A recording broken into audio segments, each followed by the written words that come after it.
Welcome to the Company of Dads podcast, where we explore the sweet, silly, strange, and sublime aspects of being a lead dad in a world where men who are the go-to parent aren't always accepted at work, among their friends, or in the community for what they're doing. I'm your host, Paul Sullivan.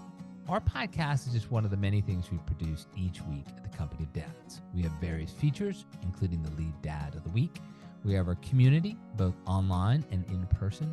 We have a new resource library for all fathers. The one-stop shop for all of this is our newsletter, The Dad. So sign up at thecompanyofdads.com/thedad. That's thecompanyofdads.com/thedad.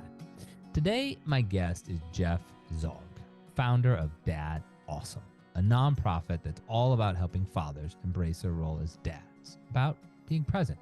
Why? Because kids are watching us and they know when we love being their dad. The organization is rooted in faith, but it's open to all. As Jeff says, at DadAwesome, we are about building a community of dads who are committed to showing up for their families, for those without families, and for one another. Jeff has also started Fathers for the Fatherless, a series of 100-mile bike rides to bring fathers out to raise money for children who don't have dads. Doing hard things physically and learning about doing hard things is a great way to help men move forward together, he says. Jeff is a husband and a father of 4, all of whom are traveling the country right now in an RV for Fathers for the Fatherless. Welcome, Jeff, to the Company of Dads podcast. Thanks, Paul. Excited to have this conversation and grateful for all the work that you're doing and all the dads that you're serving around the world. How did all of this start? You were a pastor before this. How did all of this come to be? DadAwesome, Fathers for the Fatherless. Tell that story for us. Sure. Yeah, glad to. And I was serving in a local church as a pastor, as you mentioned, and some churches do baby dedication moments, either baby baptism or baby dedication, a moment that you pray over these young parents. You pray for them and you encourage them in their faith and in this new chapter. Well, I was doing that role at this church in Minnesota, and I realized as a young dad myself, I was not giving those young couples any tools to be specifically for the dad. There was nothing that our church was offering to help them be dad awesome, as we put it. Yeah. Be an intentional dad who connects with their kid, is involved. And instead, a lot of the resources from our church and broadly were for the moms. So I started looking for, curating, wondering how can I bring something to these young families in our church. And that led me to an experiment of 10 weeks of doing DadAwesome, gathering 10 resources. That led to now, it's been 278 weeks of a weekly podcast called DadAwesome. So I started with a 10-week trial, and it was helpful. It helped for my community, my friends. It helped for me personally, and I'm a golden retriever. So when I start something and it's helpful, I just stick with it. 5.5 years later, DadAwesome continues. And then the second half of what we do, Fathers for the Fatherless, that simply was also an experiment. We said, what if we, instead of talking about being intentional dads, what if we do something to help kids that don't have a dad? So let's do something hard. Let's bike 100 miles. And 26 dads that first year said, let's go for it. Now over 700 have been a part of a 100-mile bike ride. And what we find is when you do something hard, like sit on a bike seat for 6.5 hours and pedal, when you learn about fatherlessness globally, locally, your heart starts to break, and it makes you return home a more intentional dad. So that's where we do the two. I call it upstream work, intentional dads wanting to be more intentional. Downstream, sadly, the fatherlessness epidemic is these kids are being raised without a dad, so likely they could repeat what they've experienced. So we want to do work upstream and downstream. That's what DadAwesome and Fathers for the Fatherless, that's what we're all about. A lot to unpack there, but I want to start by saying, Midway, I'm grateful that you told me that your dog persona is a golden retriever. I'm a Labrador. That's my dog persona. But that also knows that you're loyal, you're kind, but I'll do my best not to throw a tennis ball in the background here because you'll be wildly distracted. I know.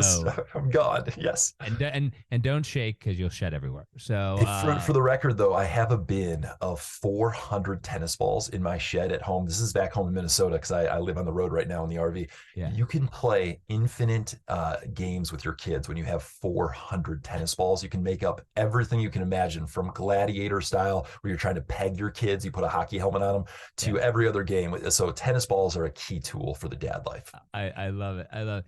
Talk about nearly 300 weeks of the Dad Awesome podcast. Who was your first guest, and what did you hope to achieve when you started off with that first person? Yeah, so my first guest was a lifelong friend, Kevin Kloss. He has now 6 kids. He started having kids a decade before I did, so he just had more years of dad life experience. It wasn't this far off mentor, sage dad. It was just the guy who's just down the road, a little bit more experience. And I just had so many questions for him as a young dad. I was like, man, I want to learn. And when I Yeah. started Dad Awesome, I had a 4-year-old and a 1-year-old. So at that phase, it's interesting. I don't know if I would start Dad Awesome today because I feel like I'm getting it wrong in so many areas of the dad life. It's crazy to try to create something to help in the area of intentional fatherhood when you feel like you're getting it wrong in the home front. It's difficult. It's really Yeah. difficult. Dad awful, dad average, dad awesome. Often I feel like I'm in one of the first two categories. Like I feel But like I'm failing. this first guy you went to, he sounds like dad abundant with 6 kids. Like, what is he He's showing got off? a Like he could be the well, daddiest dad out there? he is, I mean, he's a rock star dad, but he also was really vulnerable. That first guest, like, so Kevin, he like said, this is where I went wrong. I mean, one of the stories he told, for a month actually had his daughter sit in his lap and just spent one-on-one time with her, close to her. And it was crazy, the story, because he realized he wasn't connecting with her and she was starting to create patterns, rhythms, and it actually affected her physical health. She was feeling rejection from her father. And he tells a story, I'm crying, he's crying, and then everything turned around when he spent that time. She was healed of this physical stuff she was dealing with skin and rashes. Just the presence of a father and him every single night after dinner, sitting with her in his lap, reading books, being close to her, and through prayer, he saw a complete turnaround and healing. So there's stories like that Yeah. so often that I'm hearing just heart wrenching, but also beautiful stories that I'm discovering all along the way.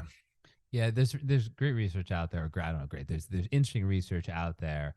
There's obviously having two parents involved in your life, really involved in your life, is the best way to go about things. But if you actually had to pick one, the research says you should pick the dad. Now nobody wants to see. There's not great, to talk about. We want to always support moms, and a lot of single moms out there.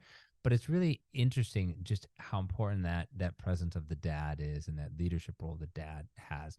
You started off with, let's see if we can do 10 weeks of this, 10 podcasts. You had this idea, you were inspired by what you were doing as a pastor with these young babies. And I get it. This is why we started the company Dads. There are tons of resources aimed at moms. Super important. Everything that says parenting is really aimed at moms. That's a little weird. But for dads, there isn't, so much out there to help us be, better men, better husbands, better fathers, and none of that stuff about being a provider, but just being better as the human side of it. So you get to week 10, you're only gonna do 10 weeks, and then you keep going. What was it that you learned in those 10 weeks that made you think, what, I'm nowhere near done here. There's a lot more I gotta do. Yeah, I mean, part is what you're getting after, which is I think more moms have an example, either their mom, an aunt, a friend, someone who they felt like got it right, really was doing it well, that they learned from. And I feel like that maybe nurturing side is more like in the forefront of moms wanting to be this because they saw it modeled. I think more of us dads did not have it modeled in a way that like we want to repeat what we saw. I think more of us actually carry some baggage, some hurt. So man, I lacked that dad who connected with me emotionally. And I'm so grateful because I'm seeing, and for my research, for my all these hundreds of podcast interviews, there's more of us today that are living into intentionally what we want to as far as connecting with the hearts of our kids and being there and being present, and not just being present physically, but actually emotionally. And so I think though less of us dads had that modeled, and less of us are actually saying, I'll be a champion for this. I'll help others, because again, we feel on the home front like we're struggling, or again, we got pain that came from our own relationship with our dad. So I just noticed a lack.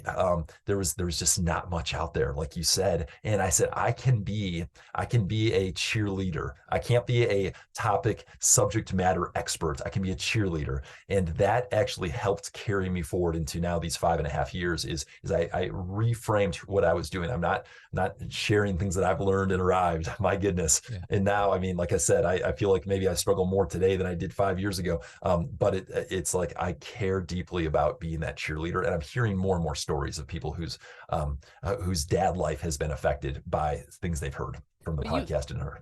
even you saying that you're struggling more now than you were 5 years ago, that's a huge admission. It's a huge admission for any man, any dad to say, I'm not getting things right. Or put it a more positive way, maybe I could do things, That's it. better. That's a huge admission. And so many, men, we talk about the man box, we talk about this link between, masculinity and money making, and it removes that care component, which is so crucial.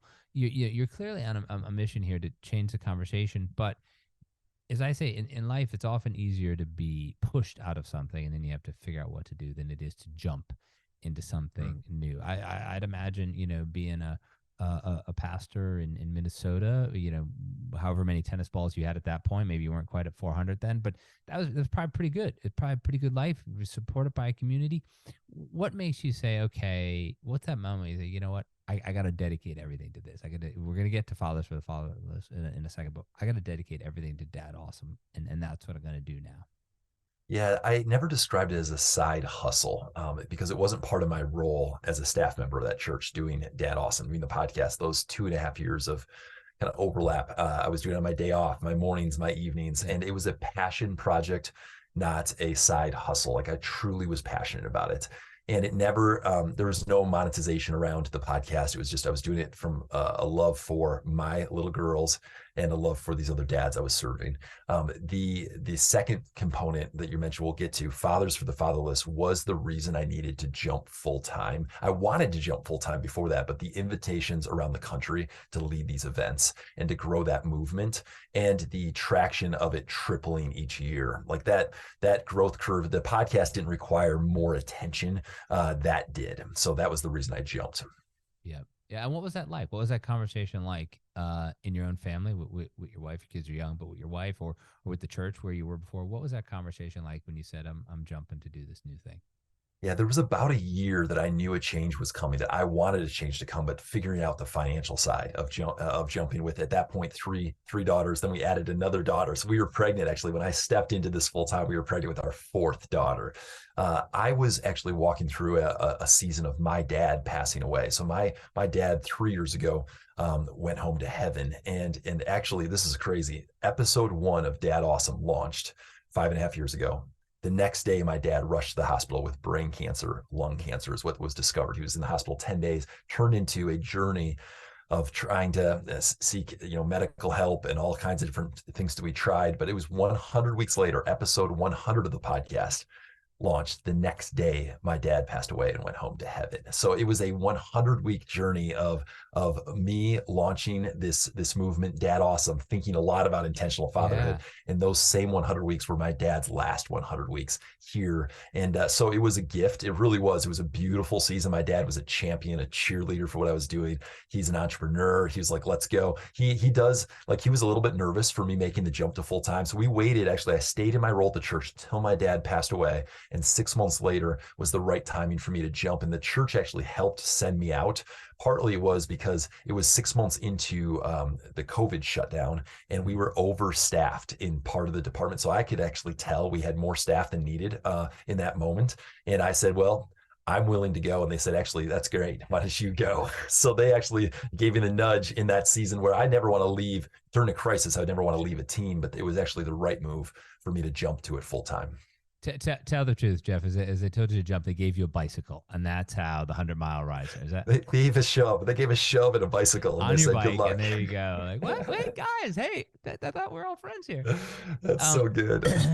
but the idea of it's so, there's for people, you can have to check, go on YouTube. There's a very short, powerful video where Jeff sort of narrates and sort of illustrates the sort of reasoning behind fathers for the fatherless, and 100 miles, that is a long time on a bike. It is not easy, even if you're going through, I don't know, southern Florida where it's flat. I mean, that is a long time of pedaling. And yet, there's a link in our culture between doing something as a way to show support. Mhm.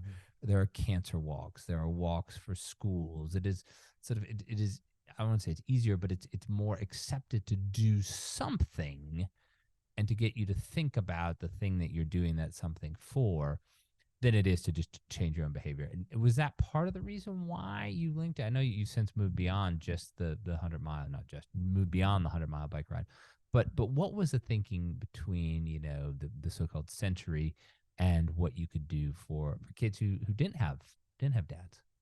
Yeah, part of it was I was paying attention to, was DadAwesome, the level of effectiveness of DadAwesome, a podcast. And at that point, we were doing a daily text message. For about 2 years, I sent a daily text to hundreds of dads with encouragement, challenge, support, ideas to be DadAwesome. So those resources in the landscape that I could see, including my own family members who are dads, I felt like DadAwesome was only impacting about half the dads I knew. Half were not looking for a podcast. We're not looking to be a part of a church small group. We're not looking for the daily text. And I frame it, who is like looking for self-help in the area of all the areas they could grow in of dad life. A lot of us are looking to grow in the area of finance or business or entrepreneurship or leadership or various things, physical health, strength. But the dad life, who's looking to grow in that area? There's a lot of dads that aren't, that were not in that way. Now, when I invited those dads, and for various reasons, were not interested in DadAwesome.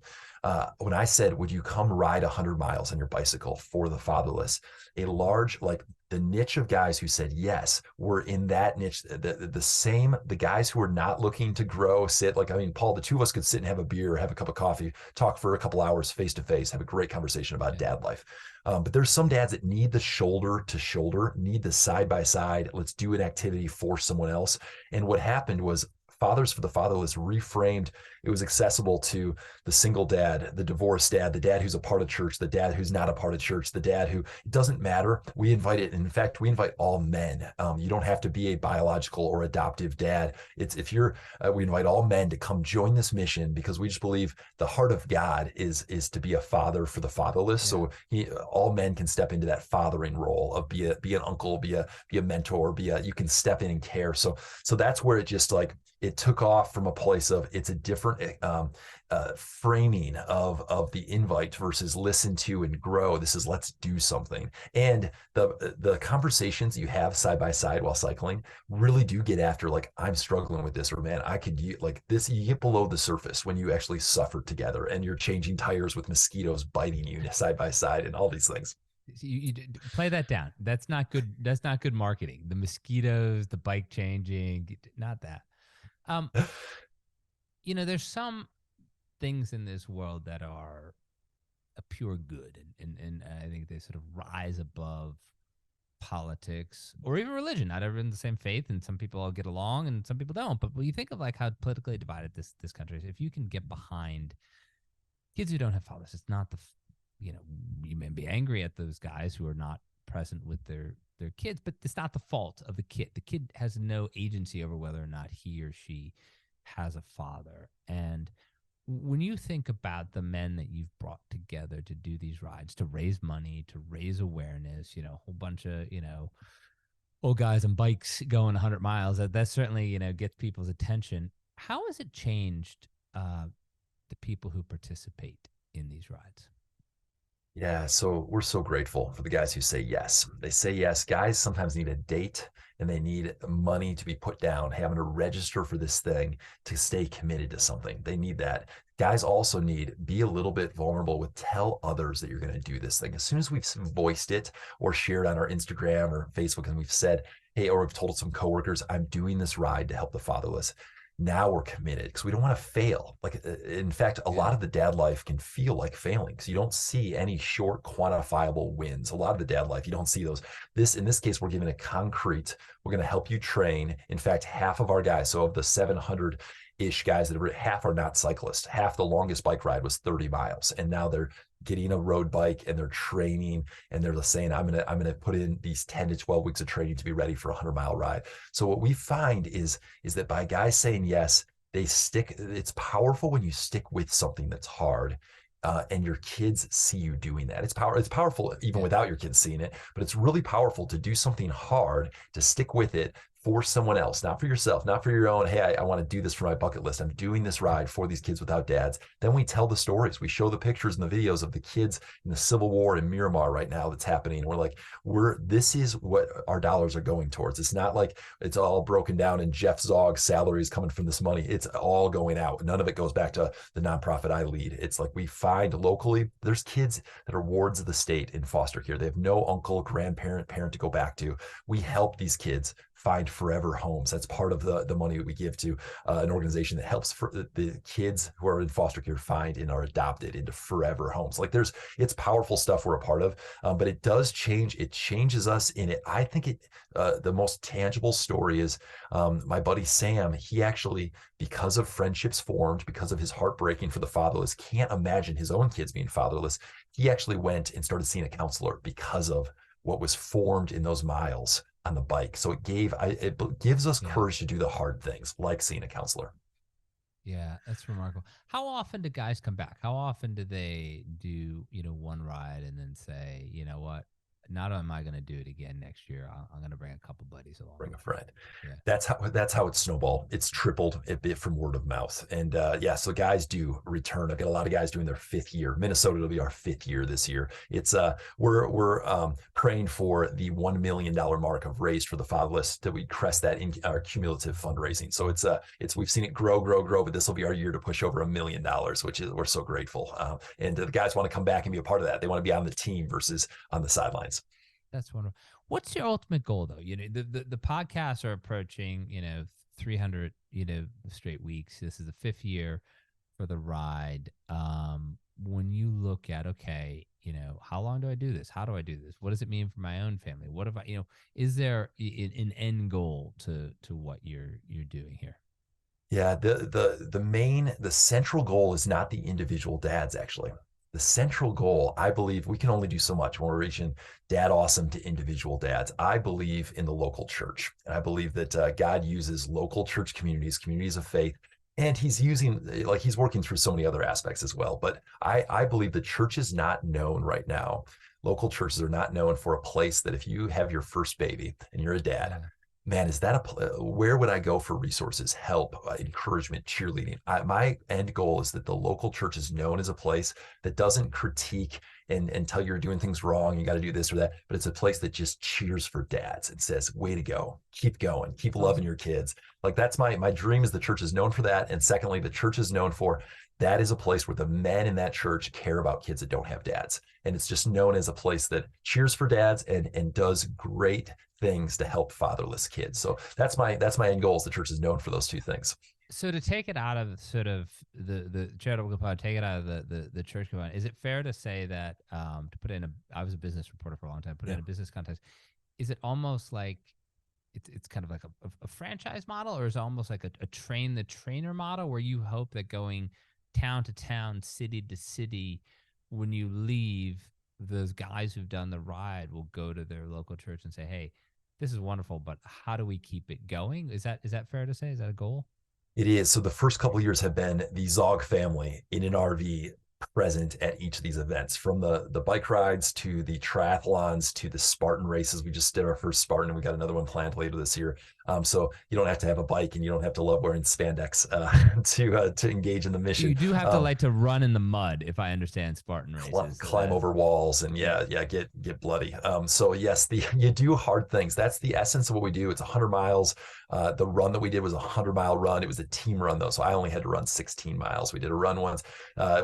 We do hard things because by us suffering to some extent, I mean, suffering's all relative, right? But by men pushing themselves physically, we connect deeper to the mission. So to answer the question, yes, we've traveled, but now there's a spark now around the country in different pockets, and we're seeing that spark grow.